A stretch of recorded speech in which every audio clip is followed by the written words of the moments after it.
Hi everyone, welcome back. I'm Tiki. Happy New Year, happy 2014. I hope you all had a great holiday, happy and safe. I hope you're all doing okay out there.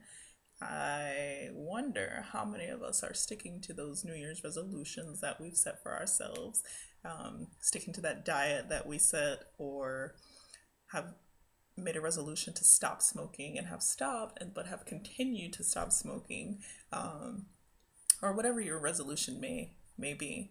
I personally have one of my resolutions is to drink more water, and I actually have a cup of water right here. I find it easier to drink more water if I constantly keep water beside me.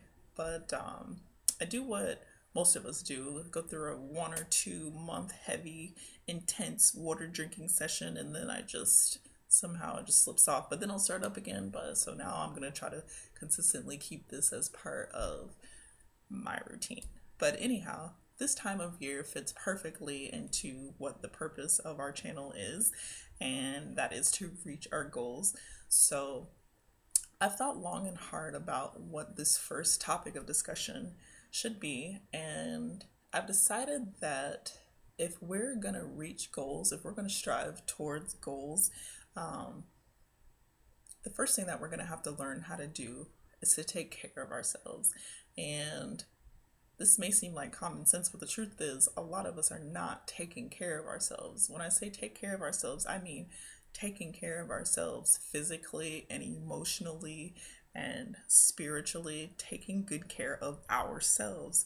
So, there's a good reason, of course, that some of us are not taking care of ourselves. Number one reason, and the only reason that should be above taking care of ourselves, is if we're taking care of our children. So our children require a lot of time, a lot of energy, and all of our money. That's the only reason why, or the only reason that should be above you. So a lot of us are putting all of our time and energy into a significant other, putting their needs first, or maybe we have a parent who's sick, or um, a super demanding job that we're just putting so much time into and so much energy into, or studying for hours and hours for school. And at the end of the day, when you want to give to yourself, when you are saying, I'm going to exercise at the end of the day, and you're just exhausted and you can't do it, um, that's not taking good care of yourself. So, regardless what the situation is, a lot of us are using our time and our energy on things that are not ourselves, which may sound a little bit selfish, but we need to make sure that we are filled before we can produce and give to the world. So I want to make an analogy to a bank account. Um, so we have a bank account. In this bank account, we have to make deposits into our bank account so that we can withdraw. We can't withdraw from our bank account if there's nothing in it. So we have to constantly, consistently make deposits into our bank account. So we do this by doing things for ourselves that we like to do. So the first task that I'm going to ask you to do is to write a list of some of the things that you really like to do, or really make you happy, or that you enjoy. Um, the first time I did this list about a year ago, it was really hard for me. I was only able to put 3 things down, 3 things that had to do with myself, and all the other things had to do with helping all the other people in my life. But none of the things in the list, or only 3 of the things on the list, had to do with things that I like to do for myself. So some of the things now I like to do for myself, some of the things after I thought long and hard, I like smoothies. I like to paint my nails. I like to exercise. I like to I like symphonies. At that time, I had never been to a symphony except for like an elementary school, that elementary school field trip. Um, I like art. I love art. I had never been to an art gallery.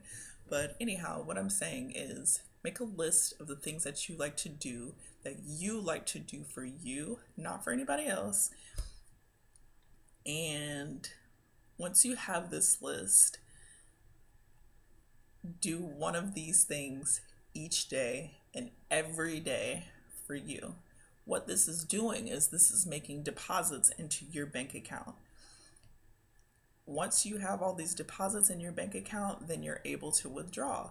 But without doing something for yourself, without being nice to yourself, you're not able to make withdrawals. If you do, you're putting yourself into a negative bank account. The only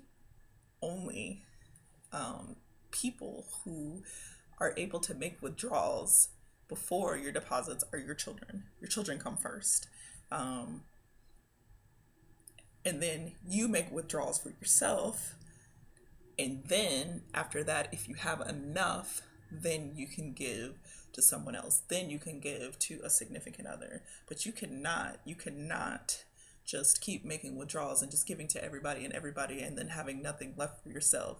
Now, this may sound a little bit selfish, but the truth is, it's not selfish at all. It's being the best you that you can be. And you cannot be the best you unless you contribute to yourself. No one else is going to do that. So that's the first thing that we're going to do to start taking care of ourselves. We are going to start making deposits into our bank account, and we're going to do that by doing something nice for ourselves every day that we like to do for ourselves. After we make that list, we're going to choose one of those things to do every day. Sometimes you might forget. Don't forget for 2 days. Make sure you do this for yourself, and I promise you that you will start to be able to tell a difference in how you feel, because you have been depositing into your emotional bank account. Thank you for listening, and I hope to see you back soon. Please let me know if you have any suggestions for me, or how depositing into your bank account before you made withdrawals for other people worked for you.